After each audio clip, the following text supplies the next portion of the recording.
Hey there. So I need to make a real quick correction for the last video I made, where I said that Malcolm X left this earth right with God, and I just kind of trailed off at the end of the video. Now the reason why that was because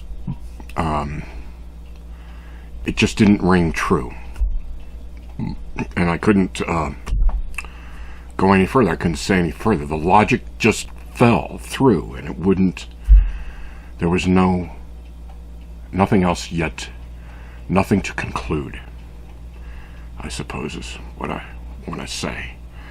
And what I should have said, though, the real truth, what really does ring true, is that Malcolm X left this earth right with himself. Because you see, that's what creation is about. The creation of you as the individual. Your individual soul and identity, and in society, sort of, is really the creation thing here. That's what is our relationship to God, is the process of creation of unique individuality. That's what this compartmentalized experience in third dimensional consciousness is about. So what Malcolm X found on the Hodge was himself, and he left this earth all right with himself, see. And now, considering the society he was living in at the time, that society tried really hard to convince him that he was not right, see, that he as himself was wrong.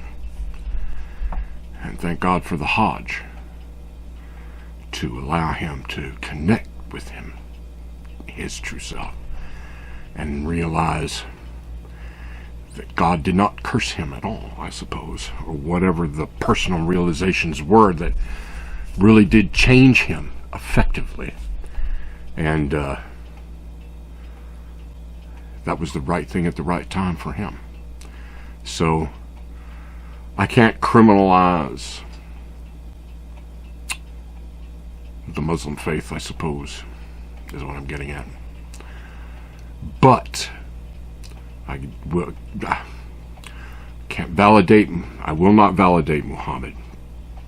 And it is inappropriate to, be a king in religious clothes, as I suppose one might call it. Look, I had an imam and an imam, sort of like what a leader, person with rank in the Muslim world and Muslim faith, approached me upon the plane of death because he wanted to tell me something. What he wanted to tell me is that the foam that he saw in their mouths was proof of their evil. And so I had to say to him, well, let's go see if they are, since they're already on the plane of death as you are. And I did so from kind of like inside his own head, which made him stand back and kind of like realize the situation he was in was not quite where he thought he would be, And so at first they said, no, we don't want to. His victims didn't want to. What the situation was, see, he had ordered these 4 guys put in a cage and lowered slowly into a body of water, like a pond or a lake or something.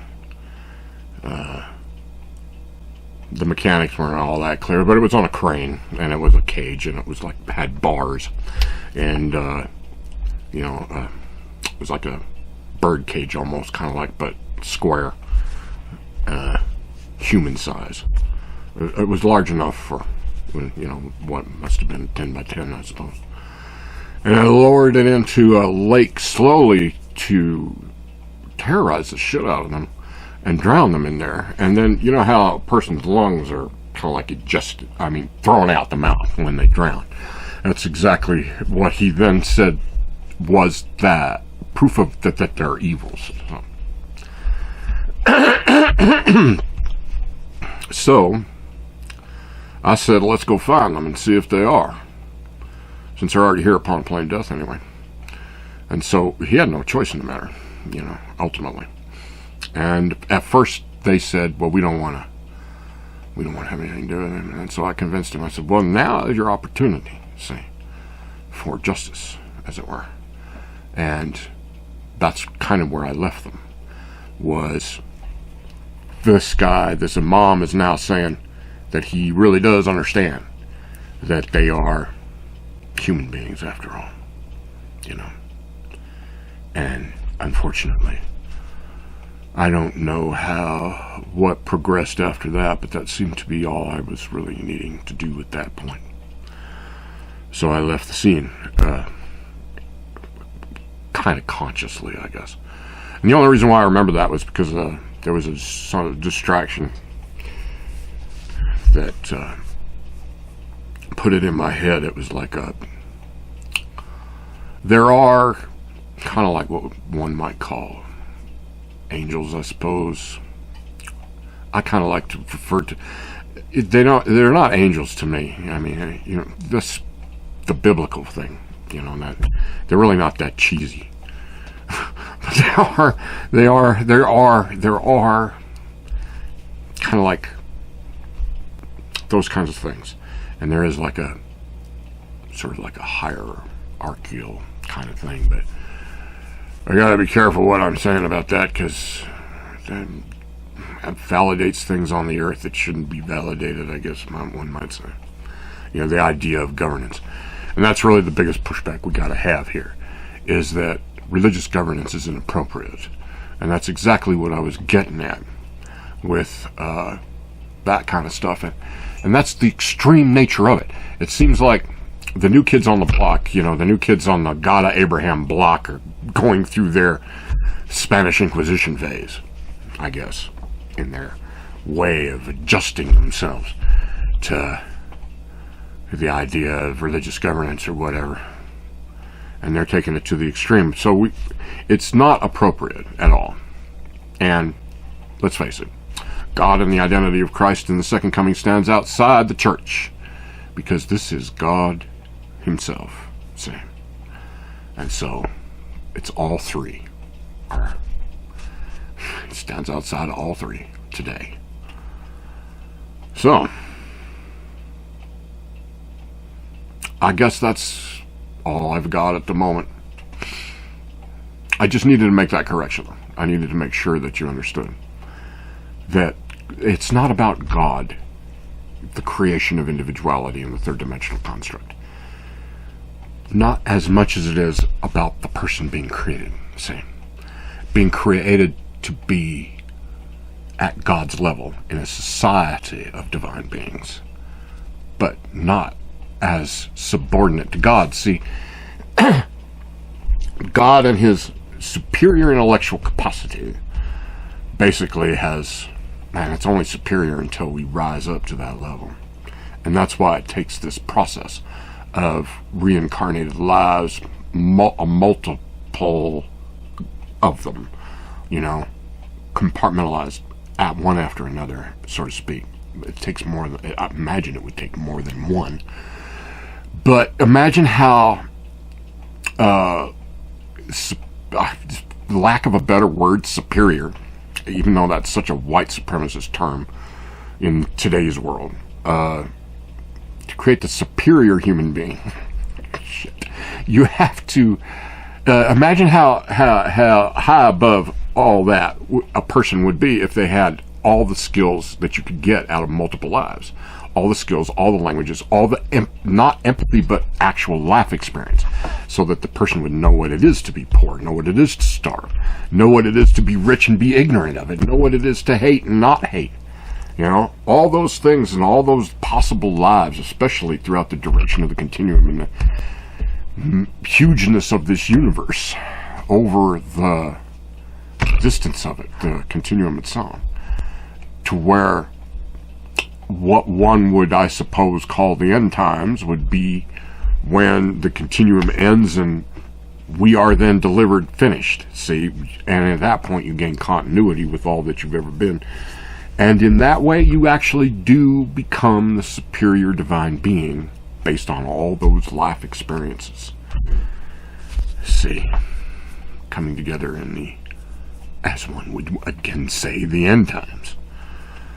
It doesn't mean that we're going to be subordinate to God forever. You know, but the Christians are all about, and all these God of Abraham people, they're all about, you know, the Jews have this problem, the Christians have this problem, and the damn Muslims have this problem. Y'all think your dogmas are so fucking perfect that you don't have to change. And in that pushback against change, you deny discovery.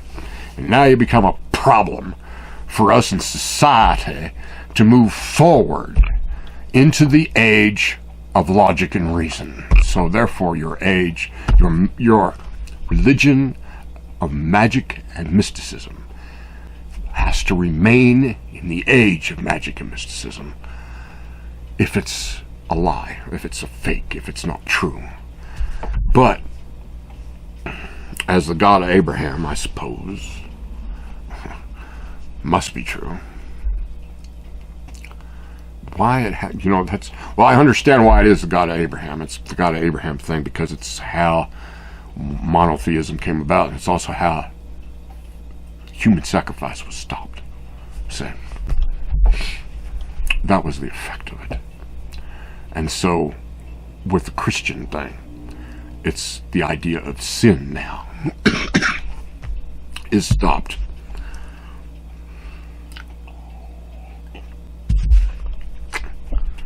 So that's why God stands on the outside of the church in the second coming.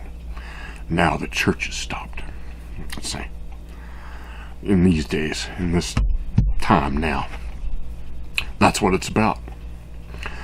Because it's not about God, it's about creation of you. And God will not be God forever. See, God was not a forever thing.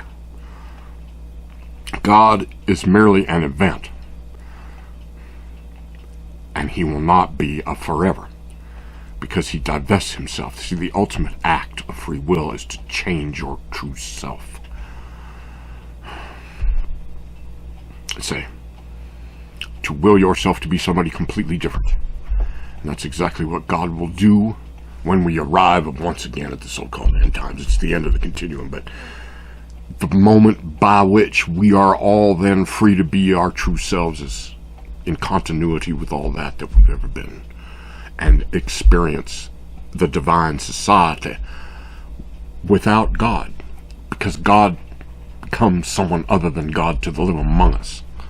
And that's his intent for creation, is to create a society of divine beings he can live among and not be God of.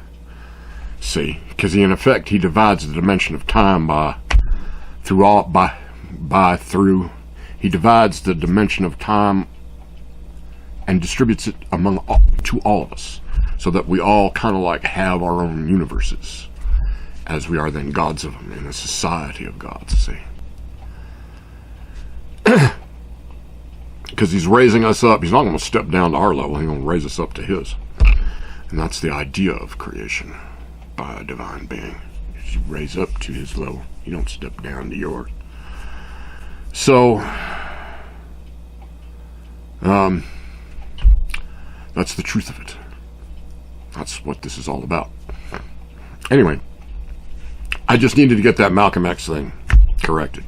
And now I can move on with faith or belief or whatever.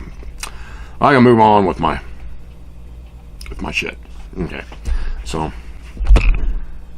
that's it for now.